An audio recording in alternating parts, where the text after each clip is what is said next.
Donald J Trump ने अपने वादे के हिसाब से 2 अप्रैल 2025 को पूरी दुनिया पे लगा दिए हैं टैरिफ। पूरी दुनिया पर एक्सेप्ट रशिया। जी हाँ, रशिया पर कोई भी टैरिफ नहीं लगे। बाकी दुनिया में आप देख लीजिए ऑलमोस्ट हर कंट्री पर डोनाल्ड ट्रंप ने लगा दिए हैं भारी टैरिफ। वर्ल्ड लीडर्स रिएक्ट कैसे कर रहे हैं? ज़्यादातर वर्ल्ड लीडर्स कह रहे हैं हम लड़ेंगे, हम इन टैरिफ्स के अगेंस्ट लड़ेंगे, ये टैरिफ्स गलत है, रॉन्ग है। इवन यहाँ पे आप देख पाएंगे Giorgia Meloni, Albanese, Canada, Australia, New Zealand, Japan, हर तरफ से वर्ल्ड लीडर्स एक ही बात बोल रहे हैं कि ये टैरिफ ट्रंप ने गलत लगाए हैं और हम लड़ेंगे इनके अगेंस्ट। भारत पर यूनाइटेड स्टेट्स ऑफ अमेरिका ने 26% के मैसिव टैरिफ लगा दिए हैं। कई कंट्रीज हैं उन पर इतने टैरिफ नहीं लगे जितने भारत पे लगा दिए हैं। It is truly surprising. और जो कैलकुलेशन करने का तरीका है ट्रंप की सरकार का, ये बहुत अजीब है। और इस वीडियो में मैं आपके सारे सवालों के जवाब दूंगा। किस कंट्री पे कितने टैरिफ लगे हैं, बांग्लादेश, पाकिस्तान पर इतने ज्यादा टैरिफ क्यों लगा दिए हैं, इन टैरिफ से नुकसान कितना होगा, जो दुनिया भर की स्टॉक मार्केट घबराई हुई है उसके बारे में हम क्या कह सकते हैं, क्या पूरे विश्व में मंदी आ सकती है, सारी बातें हम डिस्कस करेंगे इस वीडियो में। मगर पहले देख लेते हैं कि ट्रंप ने किस देश पर कितने टैरिफ लगा दिए हैं। There's no strategy. I have no strategy. There's zero strategy. Now ये जो छोटी सी क्लिप है 4 सेकंड की पुरानी है, मगर यूएसए में वायरल हो चुकी है क्योंकि यूएस की स्टॉक मार्केट गिरना स्टार्ट कर चुकी है। यूएसए में आप अगर देखोगे जो नैस्डैक के फ्यूचर्स हैं ये 2-2, 3-3 % गिरे हुए हैं। डर का माहौल है, ऑल टुगेदर लोग खुश नहीं हैं। यूएस स्टॉक मार्केट पिछले कई महीनों से आप देखोगे गिरती जा रही है। और अब अमेरिकन को डर ये है कि जो ये ट्रेड वॉर पूरी दुनिया के साथ ट्रंप ने स्टार्ट कर दी है, जहाँ पे इंडिया, चाइना, सबको इकट्ठा ही इन्होंने यहाँ पे लपेट दिया है। जब ये सब कंट्रीज जवाब देंगी और यूएसए में महंगाई बढ़ जाएगी तब क्या करेंगे? That is a big question. अभी के लिए मैं आपको ये बता दूं, अगर हम अपना रीजन देखें, हमारे प्यारे भारत को देखें, तो इंडिया पर ट्रंप ने लगा दिए हैं 26% टैरिफ। ट्रंप की सरकार ने कहीं से ये फिगर निकाल दी कि इंडिया ने जो टैरिफ लगा रखे हैं यूएसए पर ये 52% है, जो सच नहीं है। आप कहीं पर भी पढ़ लो, इंडिया के एनालिस्ट ने ऑलरेडी इस पर स्टडी भी करी है। इंडिया जो यूएसए से खरीदता है ना, उसके 0.3% आइटम्स पर भी कभी भी 50% से ऊपर ड्यूटी या टैरिफ नहीं लगाई गई। ये जो डोनाल्ड ट्रंप का गणित है, जिस बेसिस पे उन्होंने यहाँ पर लिख दिया है कि इंडिया 52% टैरिफ लगाकर बैठा है यूएसए पर, इसका कोई सोर्स नहीं है। कई अमेरिकन जर्नलिस्ट हैं, ट्विटर पे इन्होंने ये कहा है कि दिस इज इनक्रेडिबली स्टूपिड। जिस तरीके से यूएसए ने कैलकुलेट किया है कि कौन सा देश हम पर कितने टैरिफ लगा रहा है, इन्होंने बेसिकली क्या किया कि उस कंट्री का जो सरप्लस है वो लिया, टोटल एक्सपोर्ट्स लिए, देखा कि डिफरेंस कितना बैठ रहा है, डिफरेंस जितना बैठ रहा है उतने टैरिफ क्लेम कर दिए। जबकि इस तरीके से आप टैरिफ कैलकुलेट नहीं करते। ये अमेरिकन जर्नलिस्ट ही कहते हैं this is incredibly stupid. India इतने टैरिफ नहीं लगाता यूएसए पर, ना चाइना लगाता है। ये जो फिगर इन्होंने कहीं से बना ली है। और उसके आगे फिर ट्रंप ये कहते हैं दुनिया को कि देखिए मैं बहुत ज़्यादा नरम दिल का इंसान हूँ, तो वैसे तो ये सब कंट्रीज हम पे 50% से भी ज़्यादा के टैरिफ लगा रही है, मगर हम जवाब में ना पहले तो 0% टैरिफ के आसपास लगाते थे, अब हम कम से कम 50% टैरिफ, डिस्काउंटेड टैरिफ तो अब लगाएंगे, तो हम लगा रहे हैं अब 26% टैरिफ। अब पहली बात तो ये 52% की ये फिगर कहाँ से आई, ये यूएसए ही बताएगा, क्योंकि पूरी दुनिया तो यही कह रही है कि कुछ सेंस नहीं बन रही कि कहाँ से इन्होंने ये टैरिफ कैलकुलेट कर लिए। तो अब बेसिकली होगा क्या कि मान लीजिए कोई भारत में कोई एक्सपोर्टर है, वो शर्ट्स, टी शर्ट्स एक्सपोर्ट या फिर कुछ सेब एक्सपोर्ट करता रहा यूएसए को। पहले एक सेब अगर बिकता था यूएसए की मार्केट में 100 रुपये का, अब 26% लग गए टैरिफ, तो वो सेब बिका करेगा 126 रुपये का। और अगर यहाँ पे आप सोच रही हैं कि अच्छा इससे अंत में झटका तो अमेरिकन पब्लिक को लगेगा ना, क्योंकि सेब या फिर टी शर्ट या और चीज़ें वो खरीदना बंद तो करेंगे नहीं, बस उनके लिए जो चीज़ पहले 100 रुपये की थी या $100 जो भी आप कह लीजिए उतने की थी, अब 26% महंगी हो जाएगी अगर वो इंडिया से आ रही है। तो हाँ बिल्कुल, अमेरिकी जनता को इसका बड़ा झटका लगने वाला है। इन्फ्लेशन, महंगाई दर आप देखोगे यूएसए में इंडिया के लेवल की आ जाएगी। महंगाई दर यूएसए में हुआ करती थी 2-2.5% के आसपास। ये ट्रंप के इस काम की वजह से कोई बड़ी बात नहीं है। यूएसए की महंगाई दर, इन्फ्लेशन 4-4.5% के आसपास आ जाए, पहली बार अमेरिकन जनता फील करेगी कि महंगाई कहते किसको है, अचानक से जब आसपास आपके जो भी चीजें हैं हर जगह प्राइसेस पे आग लग रही है तो उसका इम्पैक्ट क्या आता है। तो देखना होगा अमेरिकन कैसे रिएक्ट करते हैं उसको लेकर। मगर आप देखोगे भारत पे लगा दिए 26% टैरिफ, चाइना पे लगा दिए 34% टैरिफ। हालांकि जो एक्चुअल टैरिफ है चाइना पर ये 34% से भी ज्यादा है। चाइना पे डोनाल्ड ट्रंप ने ऑलरेडी 20% के टैरिफ पहले ही लगा दिए थे, तो ये 20% के ऊपर एडिशनल 34% टैरिफ है। तो चाइना को देखिए काफी नुकसान होगा यहाँ पर। चाइना पे टोटल टैरिफ लगा दिए 54%। और अब आप सोच कर देखो, चाइना से बहुत सारी चीजें एक्सपोर्ट की जाती है यूएसए में। चाइना आज भी काफी हद तक वर्ल्ड फैक्ट्री है। यूएसए एक साथ जो भारत से चीजें परचेज करता है वो महंगी कर रहा है अपनी जनता के लिए, जो चाइना से चीजें परचेज कर रहा है वो महंगी कर रहा है अपनी जनता के लिए। और अगर आप सोच रहे हैं कि ट्रंप ये सब कर क्यों रहे हैं, ये अपनी जनता को महंगाई में मारना चाहते हैं क्या? नहीं, देखो ट्रंप का टारगेट ये है कि सरकार की कमाई होनी चाहिए। ट्रंप बेसिकली एक हार्डकोर बिजनेसमैन है। आपने देखा डोनाल्ड ट्रंप ने यूएसए के जो गोल्ड कार्ड हैं ये बेचने स्टार्ट कर दिए। रिसेंटली ये भी क्लेम किया कि एक दिन में इतने गोल्ड कार्ड बेचे कि $5 बिलियन की कमाई हुई। और ये जो टैरिफ लगा दिए दुनिया भर में, यहाँ पर अमेरिकन इकोनॉमिस्ट और इवन डोनाल्ड ट्रंप के कई जो मंत्री हैं ये क्लेम कर रहे हैं कि यूएस गवर्नमेंट आराम से $700 बिलियन कमा लेगी।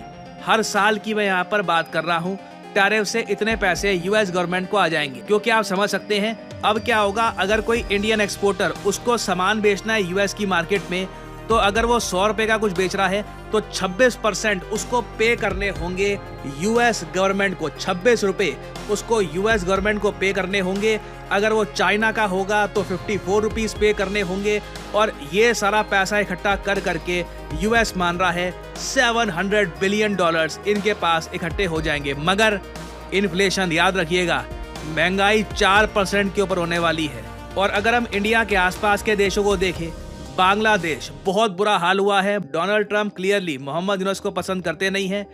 बांग्लादेश पे लगा दिए 37% के tariff, no mercy whatsoever, India से कई गुना ज्यादा। श्रीलंका पे लगा दिए 44% tariff, that is brutal, absolutely brutal. Nepal पे लगा दिए 10% टैरिफ। ये एक और कॉमेडी है यहाँ पर क्या है कि अगर मान लो किसी कंट्री का इतना डेटा यूएस के पास है नहीं या टैरिफ बहुत कम है, तब भी बेस 10% टैरिफ सब पे लगे हैं। और जब मैं कहता हूं ना सब पे, आई मीन एवरी कंट्री। एक छोटा सा रीजन है ऑस्ट्रेलिया के पास, हर्ड एंड मैकडोनल्ड आइलैंड करके। कॉमेडी रिसेंटली ये हुई, इस छोटे से टापू पर भी लगा दिए 10% के टैरिफ, जबकि यहाँ पर ऑफिशियल ह्यूमन पॉपुलेशन है 0, सिर्फ पेंगुइन रहते हैं यहाँ पर। तो ट्रंप ने पेंगुइन का जो छोटा सा टापू है ना, इस पे भी लगा दिए टैरिफ। इसलिए कहा जा रहा है जो ये कैलकुलेशन है ना कि यूएसए पर कितने टैरिफ लग रहे हैं, ये ऐसे लग रहा है कि किसी एमेच्योर आदमी ने बनाए हैं, किसी बहुत ज्यादा कम नॉलेज वाले आदमी ने बनाए हैं। और इसको लेकर डिस्प्यूट होगा, कंट्रीज बोलेंगी कि किस आधार पे आप कह रहे हो कि इंडिया ने 52% टैरिफ आप पे लगा रखे हैं। चाइना भी इस पर बोलेगा, यूरोपियन यूनियन बोलेगा। और सबसे अजीब बात ये थी, डोनाल्ड ट्रंप ये सारी फिगर्स कोट करके दुनिया को बता रहे थे कि देखो ये कंट्री इतने टैरिफ चार्ज करता था, ये कंट्री इतने टैरिफ चार्ज करता था, जबकि ये सारी जो ये फिगर्स है ना, ये कहाँ से आई है, नो वन नोस। और अगर यहाँ पे आप ये सोच रहे हैं कि पाकिस्तान जैसे देश पर भी जब लगा ही दिए 29% टैरिफ, तो रशिया कहाँ पे है?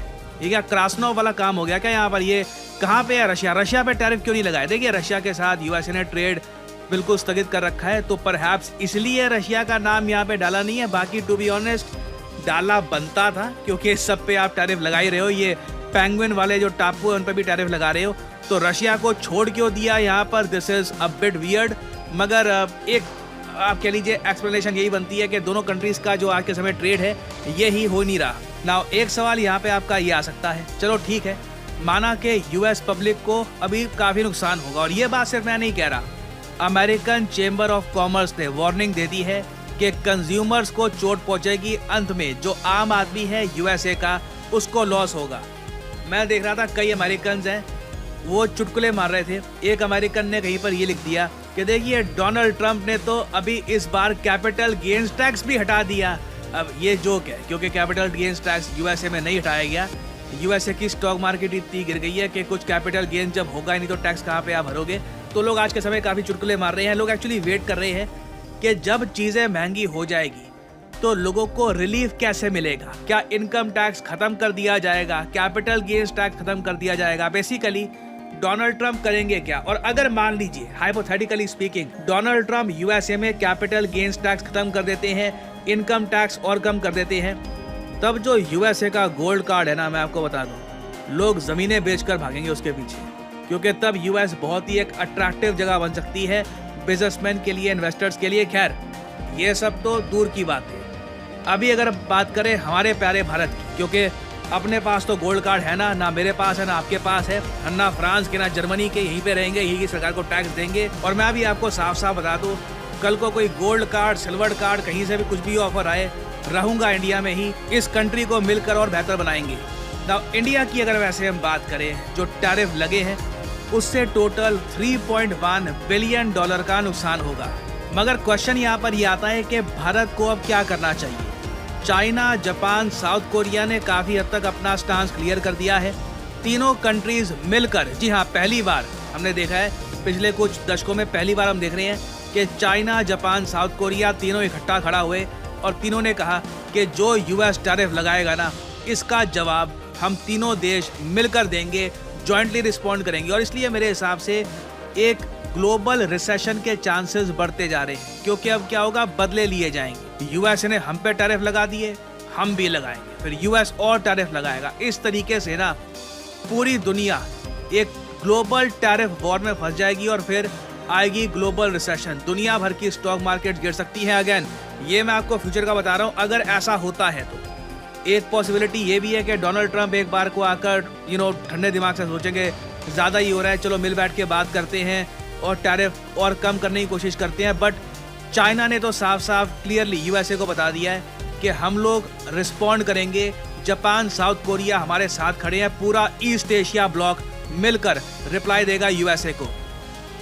इंडिया की अगर हम बात करें तो पहली बात तो साउथ एशिया अगर हम देखें, इंडियन सब कॉन्टिनेंट, वहाँ पे बांग्लादेश, इंडिया, पाकिस्तान में कोई खास यूनिटी है नहीं कि मिलके साउथ एशिया कुछ रिप्लाई दे या फिर बात करे। और दूसरी बात यह, रिप्लाई देगा भी इंडिया, ठीक है, कुछ बांग्लादेश, पाकिस्तान के रिप्लाई से कुछ ऐसा है नहीं कि कुछ फर्क पड़ेगा ही।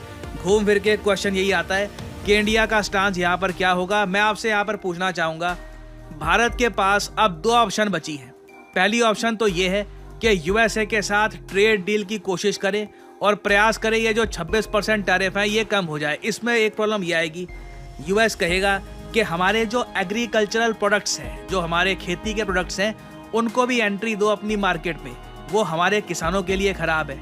तो वो बात हम मानेंगे या नहीं मानेंगे ये देखना होगा। या फिर option 2, Japan, south Korea, China के साथ खड़े हो जाओ, एक ट्रू एशियन ब्लॉक सामने आएगा और मिलकर यूएस टैरिफ्स का रिप्लाई दो। इसमें ऑब्वियसली बात और ख़राब होने की भी पॉसिबिलिटी बनती है कि उसके बाद यूएस टैरिफ्स अपने बढ़ा भी सकता है। यूएस बोल देगा अब कोई डिस्काउंटेड टैरिफ नहीं, फुल टैरिफ इंडिया पे लगेंगे, 52% टैरिफ, तब हम क्या करेंगे। तो यहाँ पर मैं आप लोगों से जानना चाहूँगा, कमेंट सेक्शन में लिखिएगा इसके बारे में आंसर आपके हिसाब से। What is India's best option, option 1 या फिर ऑप्शन 2? हमारा मकसद विभिन्न चैनल्स पर चल रही most latest world affairs, breaking news में से बेस्ट वीडियो आप तक पहुंचाना है। अगर आपका इंटरेस्ट करंट अफेयर्स, जियोपॉलिटिक्स और वर्ल्ड अफेयर्स में है तो चैनल को लाइक, सब्सक्राइब ज़रूर करें और बेल आइकन दबाना ना भूलें। नमस्कार।